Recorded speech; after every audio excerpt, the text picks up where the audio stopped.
Bonjour, frères et sœurs. C'est vraiment une joie de pouvoir encore une fois ce matin ouvrir les Écritures.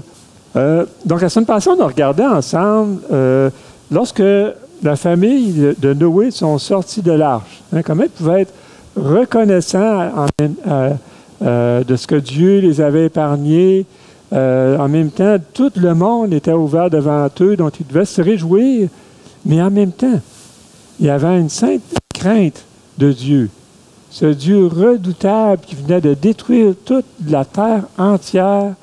Donc, leur première réaction a été, en sortant de l'arche, d'offrir des holocaustes à Dieu pour exprimer leur reconnaissance, leur profond respect envers Dieu. Cette semaine, donc on va continuer dans notre texte, on va être rendu au 15e, excusez-moi, prédication sur la Genèse. On va parler des balises que Dieu a mis pour cette nouvelle société qui est en train de se construire et la promesse de Dieu. Donc, la responsabilité, en même temps, qu'il mettait sur les épaules de la famille de Noé pour reconstruire cette nouvelle société. Le passage de ce matin, c'est celui qui nous parle finalement de la signification de l'arc-en-ciel. Dieu définit c'est quoi l'arc-en-ciel, et il faut réaliser, parce qu'on l'a vu déjà dans les premières prédications, Dieu au début a créé la lumière. Et il faut réaliser que quand Dieu a créé la lumière, il l'a déjà fait avec tout le spectre lumineux que ça comporte, et ça ne l'a pas changé après le déluge. Toute la composition de la lumière, mais en même temps, quand Dieu a créé la lumière, il a tout créé les lois qui la régissaient. La vitesse de la lumière, la façon qu'elle se propageait, toutes les lois de réfraction de cette lumière existaient déjà en créant la lumière. La science commence juste aujourd'hui à comprendre un petit peu tout le mystère autour de juste cet élément, la lumière. La science commence à peine à comprendre certains de ces éléments. Des fois, puis des choses très banales comme le fait pourquoi une auto blanche est toujours froide puis une auto noire est toujours chaude. Hein? C'est tout le principe de la lumière qui est absorbé ou qui est réfléchi. Donc, il y a plein de choses qu'on commence juste à comprendre un petit peu dans toute cette merveilleuse création. Des choses qui nous dépassent par leur complexité. Donc, vous connaissez certainement d'où viennent les arcs-en-ciel, là, mais j'aimerais ça juste faire un petit résumé avec vous, pour être sûr qu'on est tous sur la même longueur d'onde lumineuse, évidemment. Donc, quand Dieu dessine un arc-en-ciel, premièrement, on va juste regarder un petit peu c'est quoi, d'où ça vient, l'arc-en-ciel. Dans le fond, l'arc-en-ciel, c'est le rayon lumineux, la lumière blanche, qui est décomposée. Puis on peut reproduire ça à travers un prisme. Bon, donc on a, par exemple, la lumière du soleil, et on a tout ce spectre lumineux qui dessine un arc-en-ciel, OK? Qui sépare finalement les fréquences. Puis quand il y a de la pluie, c'est tout simplement cette lumière-là qui entre dans les gouttes d'eau, les minuscules gouttes d'eau, et qui fait cet effet de prisme-là, qui nous dessine un arc-en-ciel. Et ça, ce qui est extraordinaire avec l'arc-en-ciel, c'est qu'à chaque fois qu'il y en a un, Dieu en dessine un pour chacun de nous individuellement. Si Ginette et Réal sont peut-être, mettons, à 10 pieds un de l'autre, là, ils ne verront pas le même arc-en-ciel. C'est un autre parce que les gouttes d'eau ne sont pas grosses. C'est le soleil qui est dans d'autres gouttes d'eau que l'autre va voir. Donc, on ne voit pas tous le même arc-en-ciel. Ça, c'est merveilleux. Puis on va le voir dans notre texte, ça l'ajoute justement à cette grandeur-là, que chaque fois que vous voyez un arc-en-ciel, dites-vous que Dieu vient de le dessiner pour vous en particulier. Que ce que vous voyez, l'autre à côté ne le voit pas. Il voit d'autres choses. Il va voir un autre arc-en-ciel, mais ça, c'est particulier dans la composition de l'arc-en-ciel.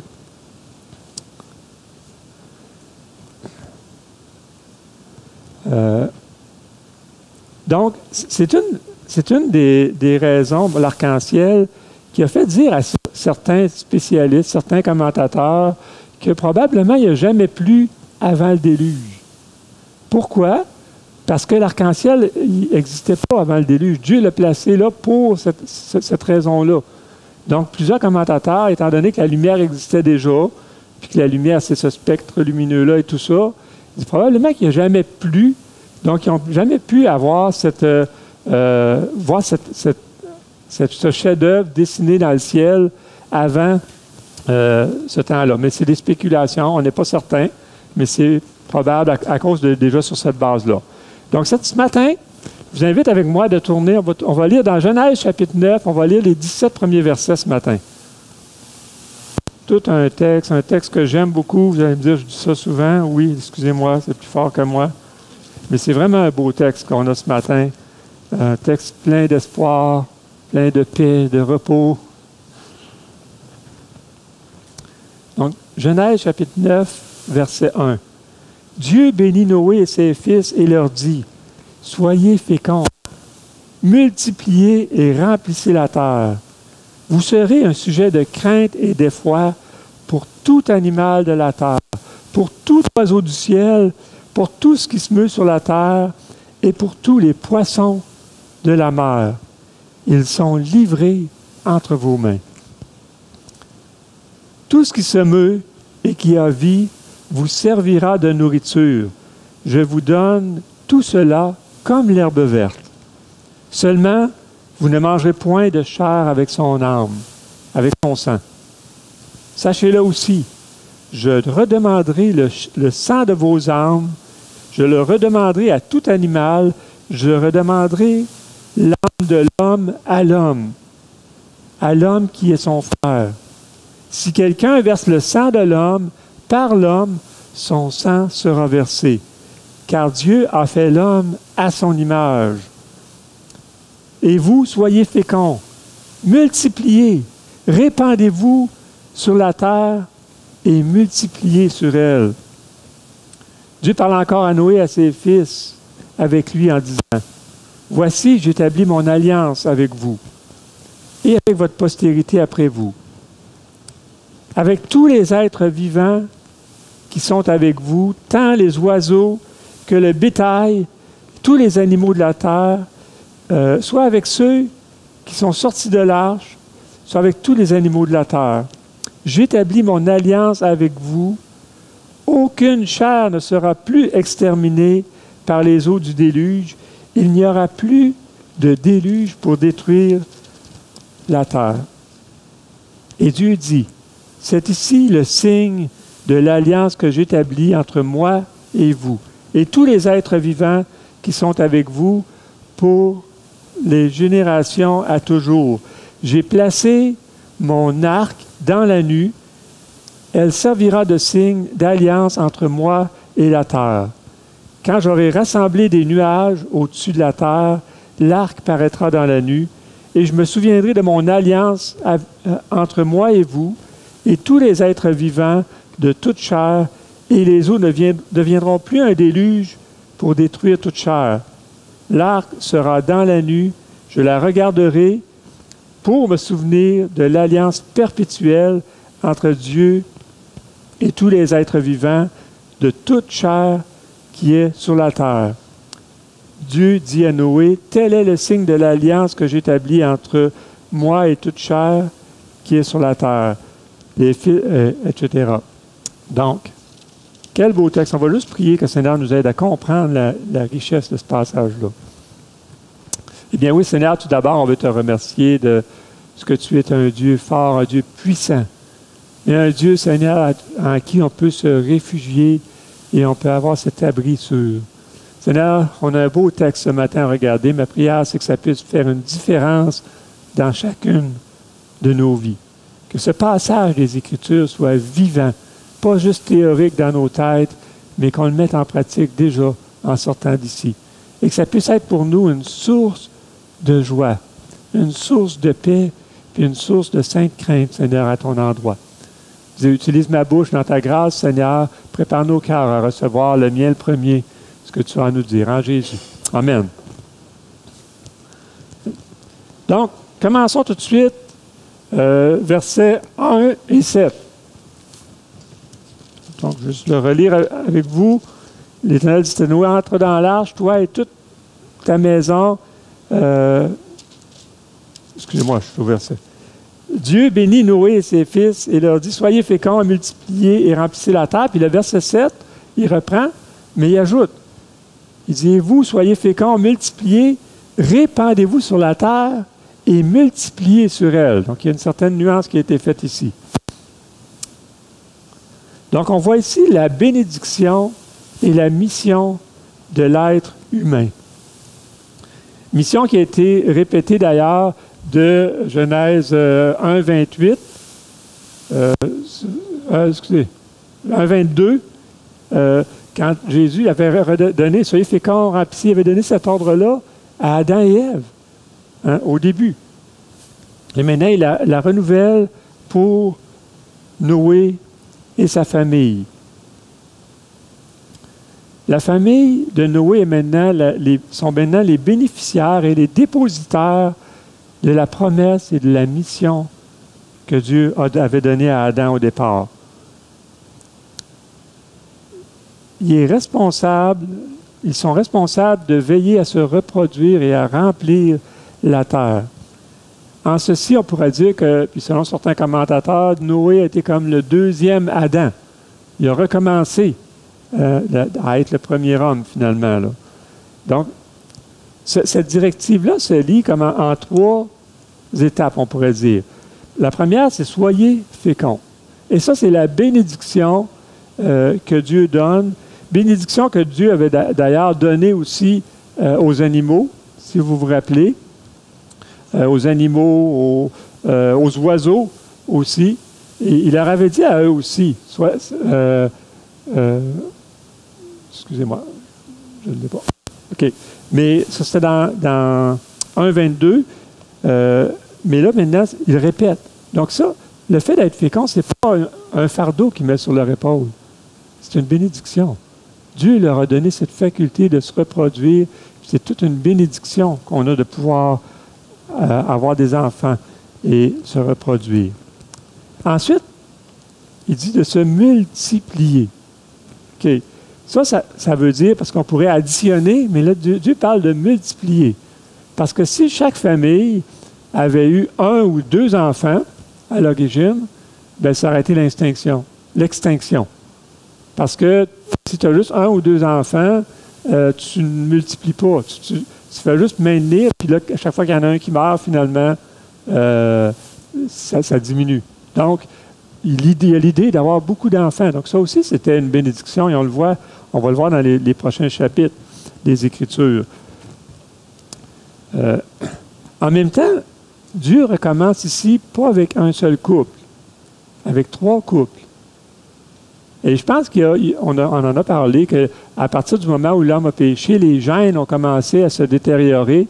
Puis il y a possiblement une raison au niveau des gènes, que maintenant, il n'était plus obligé de se marier entre frères et sœurs, qui aurait pu poser un problème génétique, mais c'était entre cousins. Fait que, si les gènes ont commencé à se détériorer, il y avait cet élément-là qui aidait à ne pas créer de problèmes génétiques. Fait qu'il y a peut-être, mais ça, c'est encore là, c'est des spéculations, mais c'est logique qu'il recommence maintenant avec 3 couples. Oui, il y a les 3 fils de Noé, mais ils ont des femmes différentes, chacun, qui n'étaient pas leurs sœurs, de toute évidence.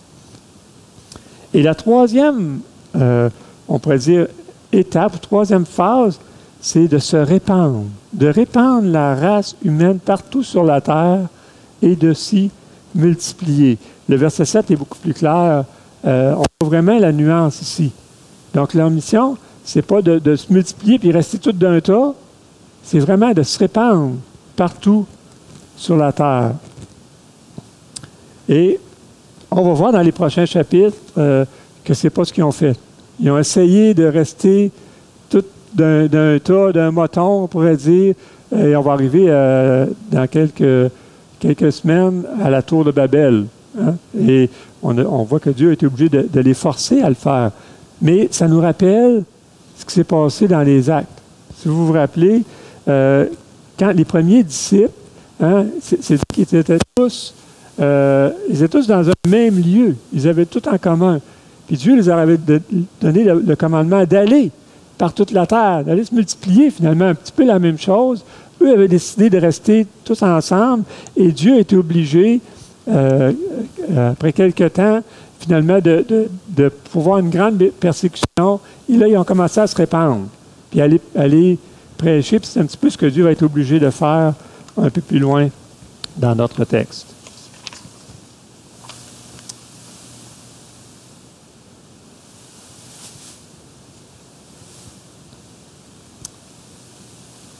Maintenant, il y a une certaine distinction entre ce que Dieu avait demandé à Adam, OK? Quand il avait donné l'ordre à Adam, il avait dit, hein, Dieu les bénit, il leur dit, soyez féconds, multipliez, remplissez la terre, puis la deuxième partie, l'assujettissez et dominez sur les poissons de la mer, sur les oiseaux du ciel, sur tout animal qui se meut sur la terre. Désolé, je suis obligé de me tourner parce que je n'ai pas l'écran, là. Mais maintenant, ici, au verset, c'est au verset 2. Regardez ce que ça dit au verset 2. Il dit, « Vous serez un sujet de crainte et d'effroi pour tout animal de la terre. » Donc, c'est différent que ce qu'on avait eu au départ. « Pour tout oiseau du ciel, pour tout ce qui se meut sur la terre, pour tous les poissons de la mer, ils sont livrés entre vos mains. » Donc, certainement, il y a une certaine idée de domination, mais c'est différent. Maintenant, il va y avoir ce genre d'inimitié, cette peur qui a été placée entre l'homme et les animaux et les oiseaux et même les poissons, que ça nous est dit ici. Bon, si une certaine harmonie a régné, puis que peut-être que l'homme pouvait flatter le lion, la belle crinière du lion avant le déluge, maintenant, ce ne sera plus le cas. Ce ne sera plus possible. Il va y avoir cette distance qui va être mise. Évidemment, pour cohabiter avec les animaux dans l'arche, c'était préférable que cette harmonie soit là. Sinon, quand il aurait été nettoyé, je ne sais pas comment on dit ça, un stall en français, là. Quand un enclos, s'il aurait été nettoyé l'enclos des lions, peut-être qu'il serait fait déchirer, hein? Mais c'était préférable qu'il y ait cette harmonie-là, et même entre les animaux. Parce qu'on voit que Dieu, quand il a donné les instructions, il avait demandé de la faire en cellules, de faire des cellules, et évidemment, les animaux cohabitaient. Donc, il aurait pu mettre le mouton avec le lion, puis ils seraient réchauffés ensemble, probablement. Donc, évidemment, on comprend que ce n'est plus la réalité aujourd'hui. C'est là, 6-14? Non. Non.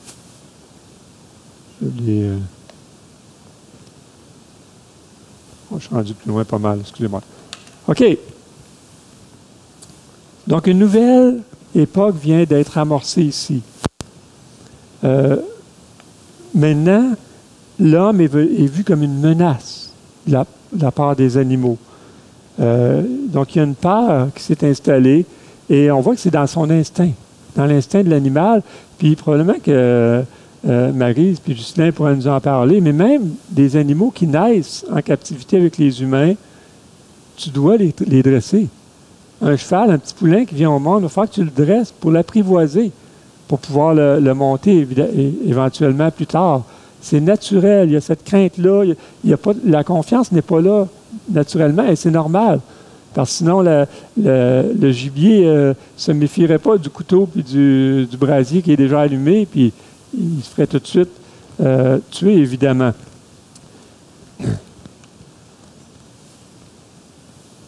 Donc, Dieu dit qu'il les livre entre nos mains.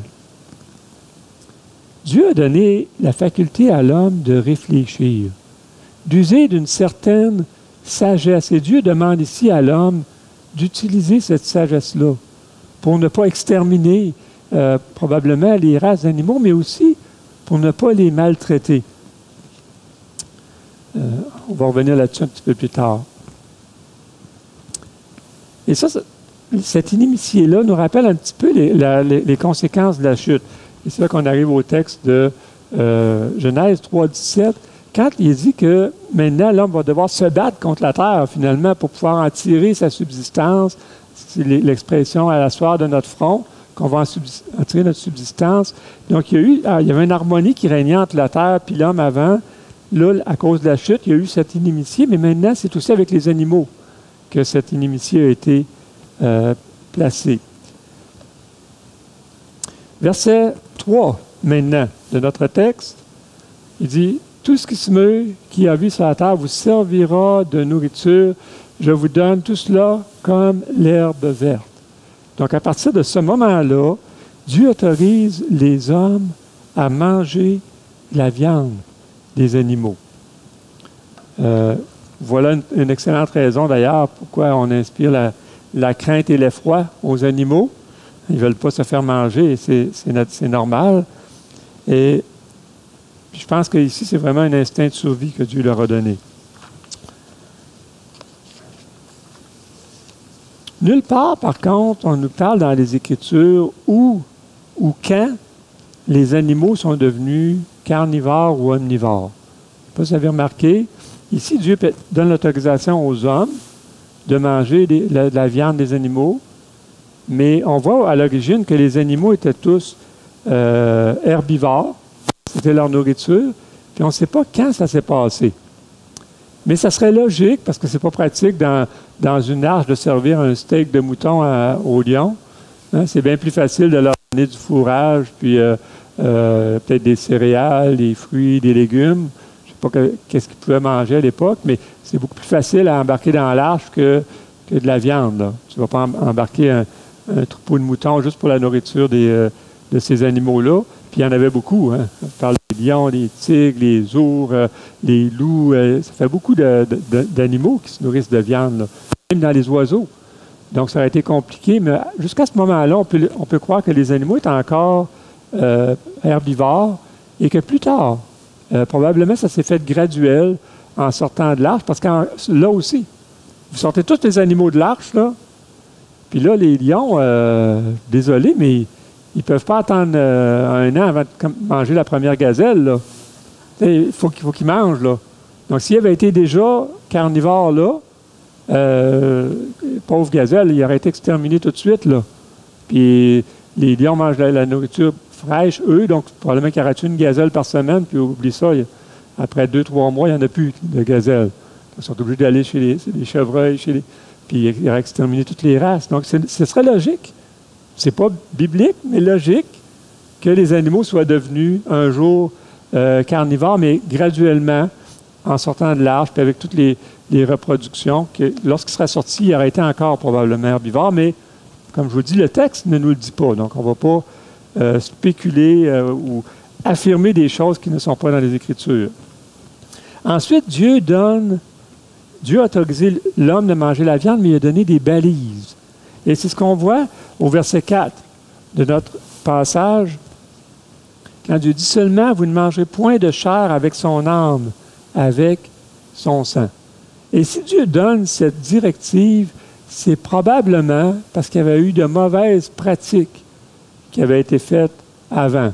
On sait que les personnes ont arrêté de suivre Dieu, et c'est probable qu'ils ont commencé à manger, on a déjà parlé, qu'ils auraient commencé déjà à manger de la viande, mais qu'il y aurait eu des pratiques même idolâtres ou des pratiques comme on appelle le vampirisme qui existait, de boire du sang de l'animal. On voit ça même dans des cultures, il n'y a pas si longtemps que ça se faisait, ou même de manger des animaux qui sont encore vivants. J'ai vu m'amener un reportage, c'est plus en Asie, mais un poisson qui était vivant, puis il le faisait rôtir, puis il le servait dans l'assiette, puis il bougeait encore, là. Dieu défend ce genre de pratique-là. Dieu se soucie même du bien-être des animaux. Il ne veut pas qu'on fasse de la maltraitance envers les animaux, et c'est pour ça que Dieu a mis ces balises-là. Ne pas manger avec l'âme, ça peut vouloir dire ne pas manger en vie, hein, puis pas manger avec le sang non plus, donc ne pas consommer le sang de ces animaux-là. une question avec le boudin, je n'ai jamais trouvé la réponse. Hein. Je ne sais pas qu'est-ce qu'on fait avec ça, mais c'est quand même, Dieu a donné des balises pour pas qu'il y ait de dérapage au niveau de la consommation de la viande.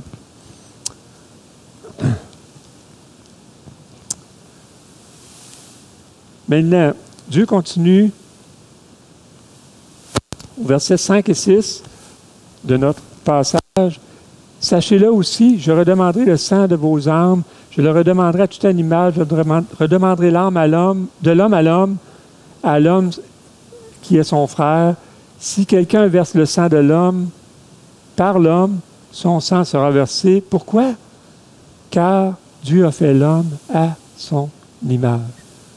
Et ici, contrairement à ce que parfois on va entendre dans notre société, là est toute la différence entre l'homme et l'animal. L'homme, aux yeux de Dieu, n'est pas au même pied qu'un animal parce qu'il a été créé à l'image de Dieu. Et ça, frères et sœurs, ça fait toute la différence entre un homme et un animal.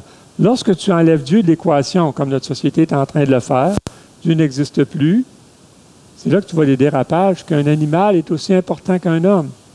Hein? Et là, on voit tout ce qui peut s'en sortir. Mais ici, Dieu dit non. Il dit, l'homme ne peut pas être traité au même pied d'égalité que les animaux. La vie de l'être humain appartient à Dieu et à Dieu seul. Et c'est pourquoi je suis convaincu que Dieu n'approuve pas, que ce soit l'avortement ou l'euthanasie. Dieu n'approuve pas ces choses-là. Pourquoi? Parce que ça, c'est de jouer, de se faire les maîtres de la vie et de la mort. Dieu, ça lui appartient à lui. Puis, je pense que à cause de cette base-là, on ne peut pas entériner ce genre de pratique. Continuons dans notre texte, les versets 8 à 17 de notre passage. On ne les relira pas, on vient de les lire. Mais là, Dieu établit à travers ces versets-là le copyright, hein, le droit d'auteur, je crois qu'on dit, sur l'arc-en-ciel. Dieu est en train de mettre sur papier, excusez-moi, ou sur des tables, je ne sais pas si ça avait des papyrus, probablement quand ça a été écrit. Précisément, c'était quoi l'origine de ce phénomène-là? Donc, il se déclare l'auteur de l'arc-en-ciel et, en même temps, nous en détermine la signification. Un peu comme lorsqu'on demande à quelqu'un de nous faire un logo. Donc, il va faire une œuvre d'art, ça va être le logo de telle compagnie, puis telle chose dans le logo veut dire telle chose, ça veut dire ça. Et c'est ce que Dieu fait ici. Dieu est en train de déterminer que c'est lui l'auteur de l'arc-en-ciel et quelle va être sa signification. Regardez l'image suivante. Et ici, regardez pas les Trudeau, regardez les drapeaux. Okay? Quand la première fois, j'ai vu ça fait plusieurs années, mais le drapeau de la fierté LGBTQ2+, là, ils ont pris l'arc-en-ciel. Ils ont utilisé l'arc-en-ciel pour identifier ce qu'ils disent la diversité. Ce copyright-là appartient à Dieu. Dieu, en plus, cet élément de la nature, il l'a particulièrement défini. Quand vous allez voir cet arc-en-ciel, c'est ça que ça veut dire. Pas pour identifier une quelconque diversité, pas non plus pour nous dire que ça va bien aller avec la COVID. C'est pour nous dire que ça va bien aller parce qu'il ne va plus détruire la terre par un déluge. C'est ça que ça veut dire.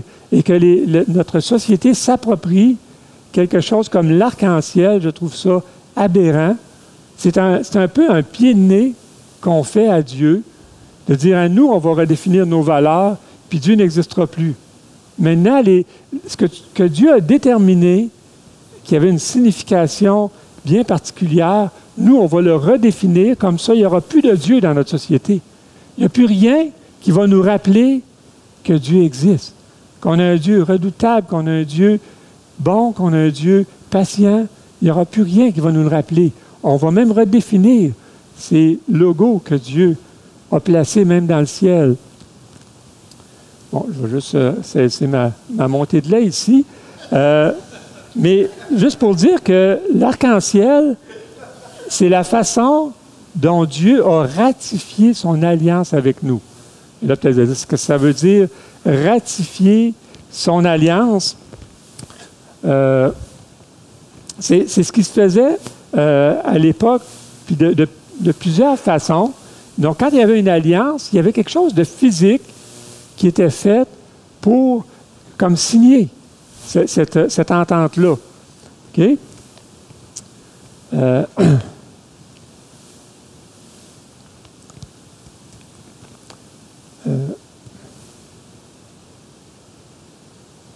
C'est ce qu'on voit effectivement ici au verset 10 de notre texte. En